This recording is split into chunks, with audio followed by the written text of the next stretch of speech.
निमडांगा गांव में जैसे ही शाम उतरती है, एक गहरी निस्तब्धता चारों ओर छा जाती है। रात करीब 8 बजते ही गांव के लोग अपनी छोटी बड़ी सभी दुकानें बंद करके अपने घरों में लौट जाते हैं। इसी शांत गांव के केंद्र में शुरू हो रही है आज की कहानी, बादल वाली रात का चावल का होटल। रात के लगभग 8:20 हुए हैं। रोज की तरह आज भी गांव एक गहरी खामोशी में डूब चुका है। आसमान घने बादलों से ढका हुआ है, ऊपर से मूसलाधार बारिश भी हो रही है। ऐसी ही एक रात में लखाई अपने ट्रॉली ट्रक में एक लावारिस लाश को लेकर जा रहा है, उसका अंतिम संस्कार करने के लिए। बीते 6 दिनों से वो शव सरकारी अस्पताल में पड़ा हुआ था। कोई नहीं आया। अस्पताल ने कहा कि लाश की पहचान का कोई तरीका नहीं है। लाश पर ज्यादा मांस नहीं था, बस हड्डियां और खून से लथपथ कुछ सड़ा हुआ मांस था। आखिरकार अस्पताल ने लाश को छोड़ दिया और लखाई को लाश की जिम्मेदारी सौंपी। लेकिन लखाई अकेला नहीं है, उसके साथ है फटेक, अस्पताल का झाड़ू लगाने वाला। वो दुबला पतला है, बिल्कुल लिटिल जैसा। उसके चेहरे की हड्डियां कुछ हद तक बाहर की ओर उभरी हुई लगती है। उस्ताद सो रहा है, माल को एक बार दिखाओ, एक घूंट पी लेता हूँ।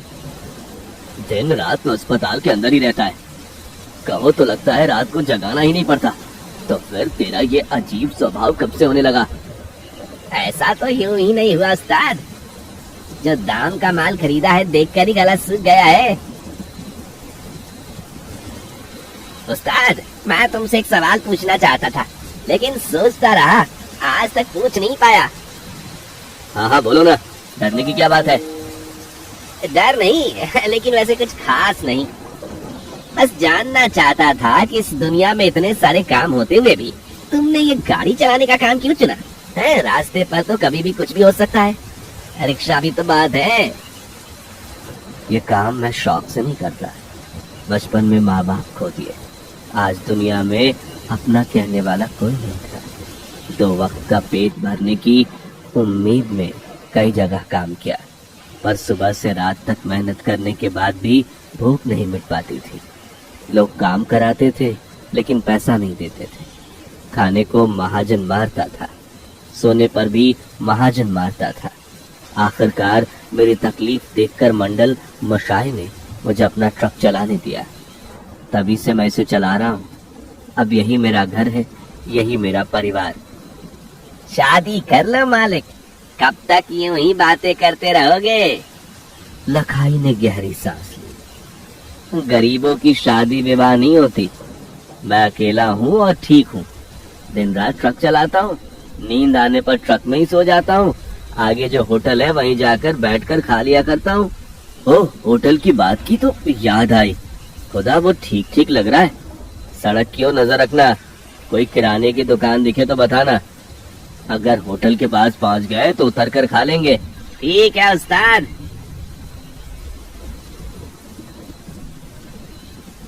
बारिश में ट्रक एक सुनसान रास्ते पर चल रही है। मंजिल एक ही है, शमशान घाट। बारिश अभी भी लगातार हो रही है। बारिश में लाश जैसे वहीं थम गई हो। पानी की टपकती बूंदें लाश को लिपटे उस चटाई पर गिर रही हैं। चारों ओर गहरा अंधेरा छाया हुआ है। दूर से एक सियार की आवाज आ रही है। वह आवाज कोई सियार की नहीं, बल्कि मरे हुए लोगों की कराह जैसी लगती है। ऐसे वक्त में उन्होंने देखा कि कहीं दूर एक धुंधली सी रोशनी जल रही है। गाड़ी के हेडलाइट की मंद रोशनी में साफ पता चलता है कि वो एक दुकान है। गाड़ी की रफ्तार रुक गई। धीरे धीरे वो रोशनी की ओर बढ़ रही है। बारिश थोड़ी थम, लेकिन आकाश में जोरदार बिजली चमक रही है। बिजली की चमक से साफ दिखाई दिया कि यह एक होटल है, टूटा फूटा पुराना हारन का चावल का होटल। इतनी रात को इस दूसर गांव में चावल का होटल मिलेगा, ये कभी सोचा भी नहीं था। चलो भूख मिटा लेते हैं। उन दोनों ने ट्रक को सड़क के किनारे लगाया और हारन के होटल की ओर चल पड़े। होटल पहुंचकर उन्होंने देखा कि वहां कोई नहीं था। होटल के अंदर एक बत्ती टिमटिमा रही थी। अरे भाई, होटल में कोई है क्या? मैं बहुत दूर से आया हूँ। लखई की बात पर कोई जवाब नहीं आया। लखई ने पलट कर देखा तो एक बूढ़ा आदमी बरगद के पेड़ के नीचे बैठा मजे से हुक्का पी रहा था। उसने फटी हुई धोती पहनी हुई थी, गले में तौलिया था, बाल बिखरे हुए थे। बूढ़े ने हुक्का मुंह से नीचे किया और जवाब दिया, इतनी रात को तुम कहाँ से आए? इतनी रात को इस गांव में कोई नहीं आता। मैं अस्पताल से आया हूँ। एक लावारिस लाश है। एक लावारिस लाश? उस लाश का कोई क्यों नहीं होता? लाश की एक पत्नी और एक परिवार का सदस्य भी हो सकता है। अरे तुम्हें इतना जानने की जरूरत नहीं है। अगर हो सके तो मुझे कुछ खाने को दे दो। होटल में खाना नहीं है। 8 बजे से पहले जो कुछ भी होना था सब खत्म हो गया। अरे खाना नहीं है तो होटल में बैठे क्यों? घर जाकर अपनी गिन्नी के साथ सो जा। तुम्हें ये जानने की जरूरत नहीं है बाबू, होटल क्यों खुला है। जहाँ जाना था जाओ, देर तक जाओगे तो पागल हो जाओगे। तो अगर आप मुझे चावल नहीं दे सकते तो एक काम कर लीजिए, मुझे बता दीजिए शमशान घाट का रास्ता किस तरफ है। मेरा घर बाबू शमशान घाट के पास ही है। अगर तुम चाहो तो मैं तुम्हें रास्ता दिखा सकता हूँ। होटल बंद होने का समय भी हो गया है। अच्छा, इससे हमें बहुत फायदा होगा। तो फटीक, तुम ट्रक के पीछे जाकर बैठ जाओ और आप आओ, आप हमारे साथ चले आओ। वे शमशान की ओर चल पड़े। आसमान में लगातार बिजली चमक रही थी। ये महसूस करते हुए उन्हें लगा कि अब फिर से बारिश होगी। कुछ देर चुप रहने के बाद लखाई बोला, लगता है तुम इतने जवान नहीं हो, इस उम्र में होटल चला रहे हो। घर पर कोई नहीं है क्या? कोई नहीं। मतलब कोई नहीं है? ना बेटा ना बीबी? एक लड़की थी, वो दिखने में वैसी थी, वैसी उसकी फितरत भी थी। वो सारा दिन सड़क पर मुंह उठाए देखती रहती थी। उसकी माँ मर चुकी थी। बचपन में ही उसकी माँ का देहांत हो गया था। उसे उसकी मौसी ने गोद में लेकर पाला था। लड़की बहुत होशियार थी। दिन भर घर का काम करती, पिता की सेवा करती और शाम को किताब पर मुंह के बल लेट जाती। लड़की कॉलेज जाने वाली पहली लड़की थी। लड़की एक बहुत बड़े परिवार में रिश्ता करना चाहती थी। लड़का अमेरिका में रहता था, लेकिन अब ऐसा नहीं होता। तो तुम क्या कह रहे हो? आगे क्या हुआ था? वो बहुत क्रूर घटना थी बाबू, बहुत क्रूर घटना। मुझे ये सब सोचने दो, मैं बाहर नहीं सहना चाहता। मेरी किस्मत बहुत क्रूर है, बहुत क्रूर। इस दुनिया में लोग कितने दुख झेलते हैं। ऐसा कौन होगा जिसको कोई दुख ना होगा? लेकिन वो थोड़ी देर में शमशान घाट आ जाएगा। रात में इस शमशान घाट पर कोई आमतौर से नहीं आता। आसमान से फिर बारिश शुरू हुई। ये बारिश कोई साधारण बारिश नहीं थी, मूसलाधार बारिश हो रही। चारों ओर तेज हवा चल रही थी। वह एक छोर से दूसरे छोर तक तेज आवाज के साथ बह रही थी।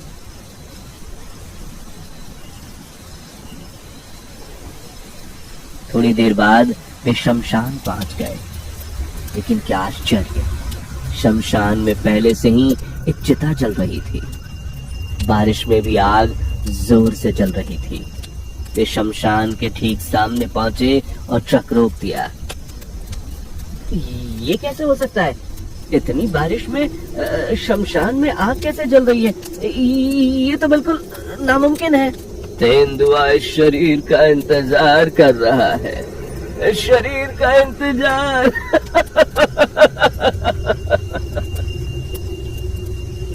मजाक मत करो, आग तो लगी रही है।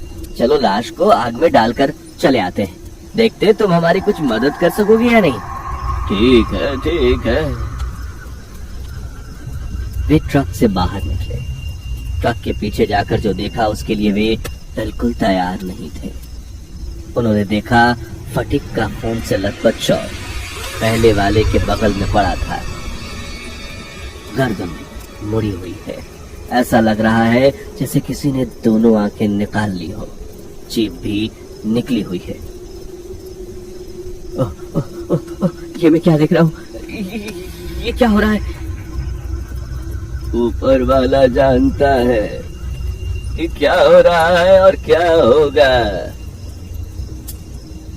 चलो चलो बूढ़े, जल्दी से यहाँ से निकल जा, अब यहाँ रुकना ठीक नहीं है। नहीं, लाश को ऐसे वापस ले जाना ठीक नहीं होगा। लाश से बहुत बदबू आ रही है।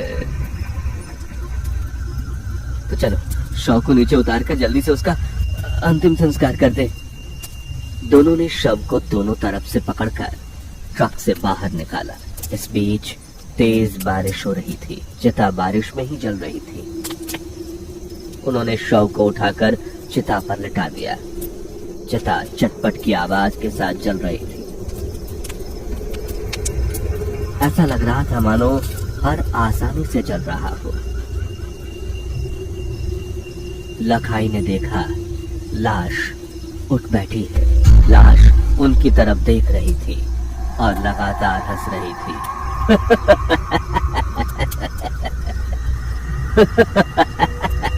लखाई का दिल डर से कांप उठा।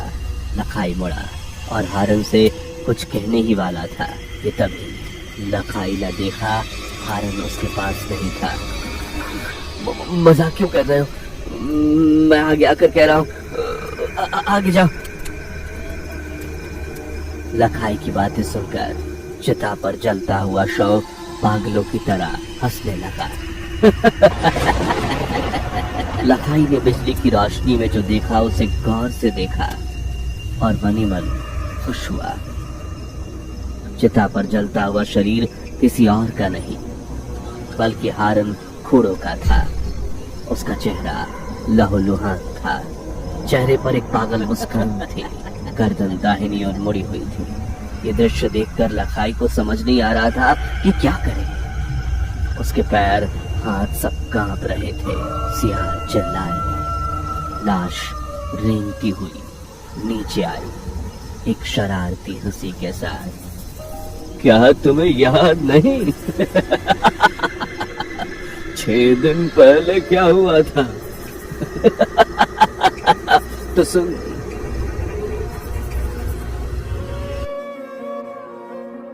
हारन खुड़ो एक वैन चालक था। वो बहुत बूढ़ा था। अपने शरीर के वजन के कारण उसे वैन चलाना बहुत मुश्किल लगता था। एक दिन उसकी बेटी माया ने हारन से पूछा, पापा, इस बुढ़ापे में आपको इतना कष्ट सहना मुझसे बर्दाश्त नहीं हो रहा। मैंने ट्यूशन फीस देकर 40,000 टका बचाए हैं। पापा, आप तमुलतला में हमारी जमीन पर चावल का होटल खोल लीजिए। मैं घर से आपके लिए खाना बना दूंगी। अरे माँ, आपने मुझे बहुत ज्ञान दिया और जो भी एक बार आपका बनाया हुआ खाना खाएगा वो जिंदगी भर उसे नहीं भूलेगा। इस तरह उन्होंने हारन का चावल होटल शुरू किया। धीरे धीरे उनका होटल मशहूर हो गया। दूर दूर से लोग हारन के होटल में खाना खाने आते थे। 2 साल पलक झपकते ही बीत गए। हारन अब बहुत अमीर हो गया है। उसकी बेटी ने कॉलेज में पहला स्थान हासिल किया। हारन की बेटी माया के लिए एक बहुत बड़े घर से रिश्ता आया। शादी का दिन नजदीक आ गया। हारन अपनी पुरानी वैन लेकर अपनी बेटी की शादी की खरीदारी करने शहर चला गया। अपनी पूरी मेहनत और पसीने से शादी के उपहार लाना और फिर अपनी बेटी की शादी धूमधाम से करना। शाम लगभग 5:30। हारन वैन लेकर घर लौट रहा था। इसी दौरान लखाई नशे की हालत में गाड़ी चला रहा था। गाड़ी हारन की वैन के पीछे आकर जोर से हॉर्न बजा रही थी। हारन एक बुजुर्ग व्यक्ति था। वो तेजी से वैन नहीं चला पा रहा था। सड़क के एक तरफ जाने में उसे समय लग रहा था, लेकिन लखाई गुस्से में आकर वैन को धक्का देकर वहां से चला जाता है।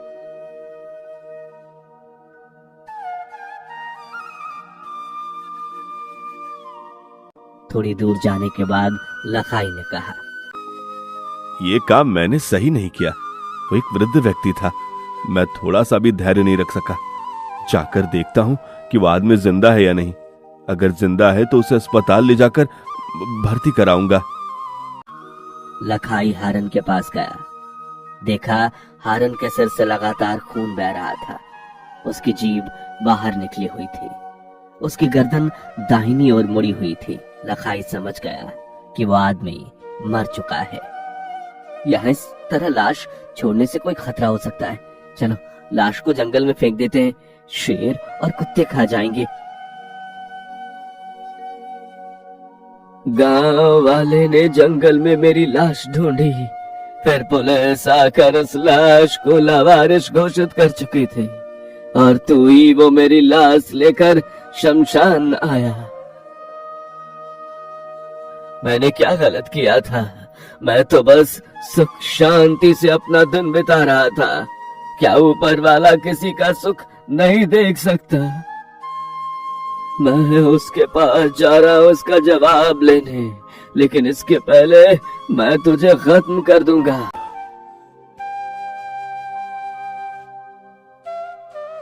ये बातें सुनकर लखाई की आंखों से लगातार आंसू बह रहे थे। थोड़े से गुस्से के लिए कितनों की जिंदगी तबाह हो गई।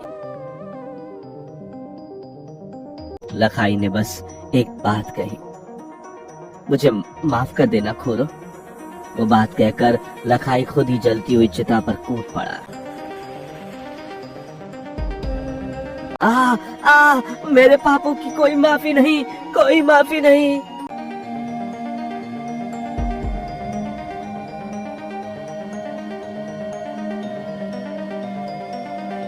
इंसान से एक ही गलती हो सकती है, वो है पूरी जिंदगी का रोना। इसलिए हमेशा सड़क पर सिर ठंडा रखो, धीरे धीरे गाड़ी चलाओ। कभी भी वापसी ना होने वाली गलती करने से बेहतर है देर से घर पहुंचना। प्रिय दर्शकों, अगर आपको हमारा ये वीडियो पसंद आया हो तो कृपया कर लाइक, शेयर और कमेंट जरूर करें और नई नई वीडियोस पाने के लिए हमारे चैनल को सब्सक्राइब करना ना भूलें।